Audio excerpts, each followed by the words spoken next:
In this video, we're going to be working out if Adidas has killed Nike off.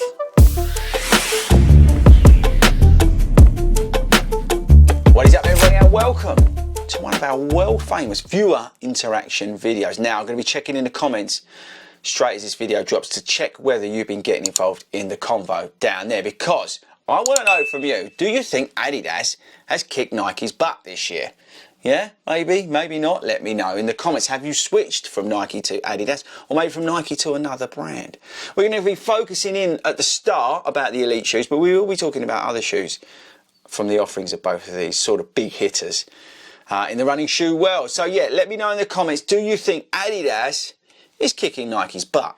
Okay, right, so, bit of a history lesson.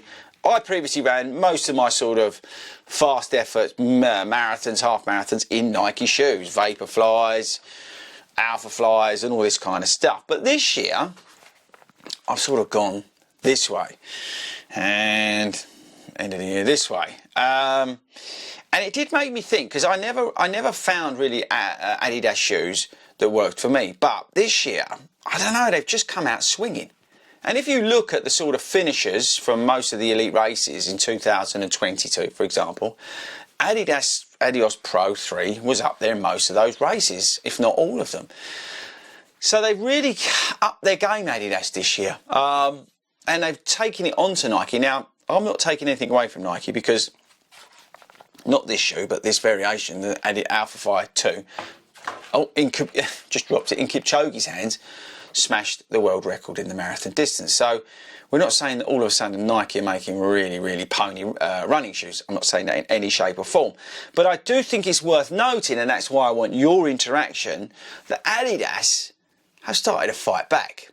So if we look at the shoes from Adidas, and apologies if you're in the US and you call them Adidas, apologies, I know that's annoying, but if you look, we've got the Pro 3, we've got the Prime X, and we go down the list, you've got shoes that are very capable. If you look at even the Nike range, I mean, the daily trainers from both of these brands are terrible, right? If you look at the Ultra Boost 22 and the Solar Glide and all this sort of stuff, they're absolute rubbish. The Boston 11 is like the Nike Zoom Fly 5. They're both terrible shoes, okay? They're overpriced and they're over heavy. So we almost need to scrap both of those. But they do, you know, suit some people, right? So whatever. But when we go up a sort of notch and we look at these elite shoes, there are offerings from Adidas that are kind of, I think, taking some sales away from Nike. Now, the only saving grace for Nike is probably the next percent. The next percent is still, I think, the fastest shoe you can buy, whether it's version 1, 2, you know, or 3, whatever. This is still the quickest shoe out there for any distance, right? If you're an elite and you can handle these over a marathon, then, you know, that's amazing. But they are still arguably the fastest shoe out there. But the Pro 3 does, oh, just smashed, but the Pro 3 does offer a sort of halfway house. And that's the thing with the Adidas Adios Pro 3. It gives you the speed, but it also gives you the confidence to run the marathon. And it is literally, I think, the shoe that sits between the Vaporfly and the Alphafly. You, with this shoe, only need one. You don't need both of those shoes. Now, I have both of these shoes because 10K, 5Ks, fast half marathons. This shoe, which I've ran in 2022, a couple of quicker half marathons as well, you know, sort of 1:45, which is, you know, kicking along for me. I use this shoe. So it's capable of doing everything, and that's the thing. And at £230, I don't want to spend, you know, which is what I've got here, 400 odd quid's worth of money when I can just buy one shoe. And that's my point of this video.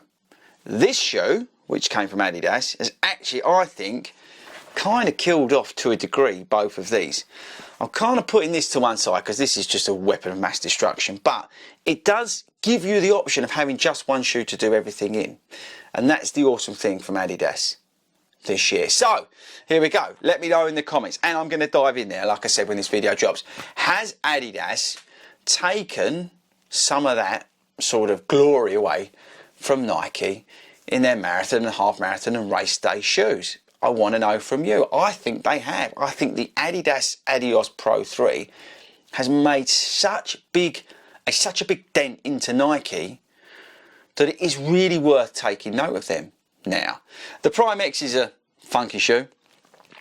Just a little bit on that is so barking mad that I think it is worth, you know, noting over that half marathon distance. But, you know, elites can't run in it because of the illegality of the stack height, 50 mil pretty much in the heel. So, you know, you can't really go too deep into that. But it's a great long run shoe. It's a great half marathon shoe, but you've got to be on it to be wearing that shoe. If you're slightly off of it on that day, you're going to be wobbling about. But yeah, it's a great topic. I hope you guys really dive into this and get stuck into this video, because I think the Adidas Pro 3 has created a problem for Nike, and I think they've shown it this year where they've been finishing in the elites and things like that. So there you go, down to you now, guys.